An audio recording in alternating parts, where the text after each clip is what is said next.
ସାଙ୍ଗମାନେ ମାନେ ପାଣିଟା କେମିତି ଦେଖାଯାଉଛି ଆପଣ ଦେଖିଲେ ବିଶ୍ୱାସ କରିବେନି।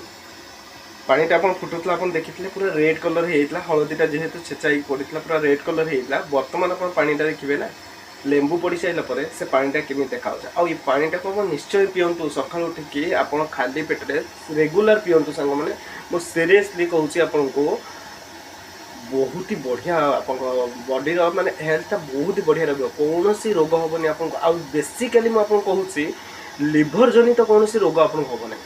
ହଳଦୀରେ ଲେମ୍ବୁ ପକାଇକି ଆପଣ ରେଗୁଲାର ପିଅନ୍ତୁ, ଆପଣଙ୍କର ଲିଭର ଜନିତ ସମସ୍ୟା କିଛି ଦେଖାଦେବନି। ଆପଣଙ୍କର ମୁଁ ନିଜେ ମାନେ ଟେଷ୍ଟ କରିଛି, କାହିଁକିନା ମୋର ବି ଫ୍ୟାଟି ଲିଭର ଅଛି। ମୋର ବେଳେବେଳେ ପେନ୍ ହୁଏ, ଏଇପଟ ସାଇଡ଼୍ଟା ଆପଣଙ୍କର ପେନ୍ ହେବ। ଫ୍ୟାଟି ଲିଭର ଯାହା ଥାଏ ପେନ୍ ହୁଏ କି ନାହିଁ ମୁଁ ଜାଣିନି, କିନ୍ତୁ ମୋର ପେନ୍ ହୁଏ। କିନ୍ତୁ ୟାକୁ ରେଗୁଲାର ପିଇବା ଦ୍ୱାରା ମୋର କୌଣସି ପେନ୍ ଆଉ ହେଉନାହିଁ। ବହୁତ ହି ଭଲ ଲାଗୁଛି ୟାକୁ ପିଇବା ଦ୍ୱାରା। ଆଉ ଆପଣଙ୍କୁ ବହୁତ ଫ୍ରେଶ୍ ଲାଗିବ, ଆପଣଙ୍କୁ ହେଲ୍ଦି ଲାଗିବ, ଆପଣ ମାଇଣ୍ଡ ବି ଫ୍ରେଶ୍ ରହିବ। ମୁଁ ସିରିୟସଲି କହୁଛି ଆପଣ ରେଗୁଲାର ଇନଟେକ୍ କରିକି ଦେଖନ୍ତୁ, ରେଗୁଲାର ପିଇକି ଦେଖନ୍ତୁ। ଆପଣ ତାପରେ ମୋତେ ଭିଡ଼ିଓରେ କମେଣ୍ଟ କରିକି ଜଣାଇବେ ସତରେ ମୁଁ ଠିକ୍ କହିଥିଲି କି ନାହିଁ। ଦେଖନ୍ତୁ ପାଣିର କଲର୍ କେମିତି ହେଇଗଲା।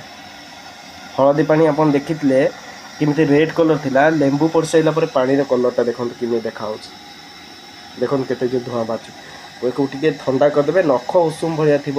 ଆପଣ ଯେମିତି ଚାହା ପିଉଛନ୍ତି ସେଇଭଳିଆ ପିଅନ୍ତୁ ରେଗୁଲାର। ଦେଖିପାରୁଛନ୍ତି? ଦେଖନ୍ତୁ ସାଙ୍ଗମାନେ ଆପଣ ରେଗୁଲାର ପିଅନ୍ତୁ, ତାପରେ ଆପଣଙ୍କର ମୋତେ କମେଣ୍ଟ କରିକି ଜଣାଇବେ ଠିକ୍ କହିଲି ନା ଭୁଲ କହିଲି। ରହୁଛି ସାଙ୍ଗମାନେ, ନମସ୍କାର, ଜୟ ଜଗନ୍ନାଥ।